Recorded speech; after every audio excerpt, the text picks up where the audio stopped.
கொண்ட இந்த திருவாரூர் தேரை மொத்தம் 4 இடத்துல திருப்பணும். தேரை திருப்ப வேண்டிய இடத்துல முன்னாடியே மார்க் போட்டிருப்பாங்க. அங்க ஃபர்ஸ்ட் தேரை நிறுத்திடுவாங்க. தேரை திருப்புறதுக்காண்டி பயங்கரமான இரும்பு பலகைகள் நிறைய இருக்கும். தேரோட 2 மின் சக்கரங்கள் பின் சக்கரத்தில இருந்து கரெக்டா மையம் வச்சு அதோட மார்க்குகளை குறிச்சிடுவாங்க.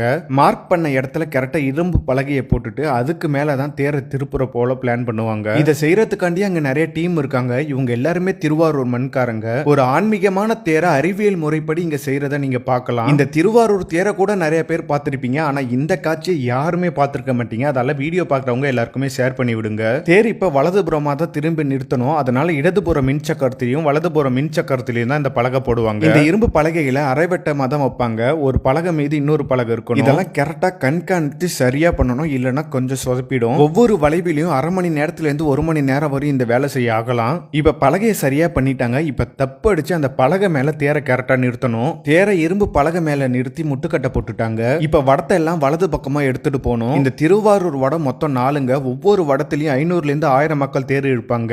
இப்ப தேரோட 2 சக்கரமும் இரும்பு பலகை மேல நிறுத்தியாச்சு. இப்ப இரும்பு பலகையில தேர் சக்கரம் வழுக்கிட்டு போக அதுல கிரீஸ் மட்டும் விளக்கெண்ண தடவணும். வழவழப்பு இருக்கிறதால தேர் சக்கரத்துக்கு பெருசா டேமேஜ் ஆகாதுங்க.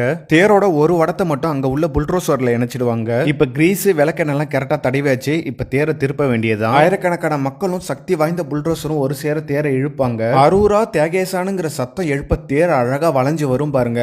காண கண்கள் கோடி வேணுங்க. அவ்வளோ அழகா இருக்கும். தேர் கரெக்டா வளைஞ்ச உடனே சரியா முட்டுக்கட்டையை போட்டுடணும். இல்லைன்னா தேர் நகர்ந்துரும். தேர் வளைஞ்சு நின்னுடனே போடுவாங்க பாருங்க ஒரு ஆட்டம். ஆக அவ்வளோ அழகா இருக்குங்க. தேர் சக்கரம் எப்படி வழுக்கிட்டு வருதுங்கிறத நீங்க பாருங்க. தேரை திருப்பும் போது பின் சக்கரம் நகரவே கூடாது. அதனால இப்படி கஷ்டப்பட்டு முட்டுக்கட்டை போட்டு அதை நிறுத்தியே வைப்பாங்க.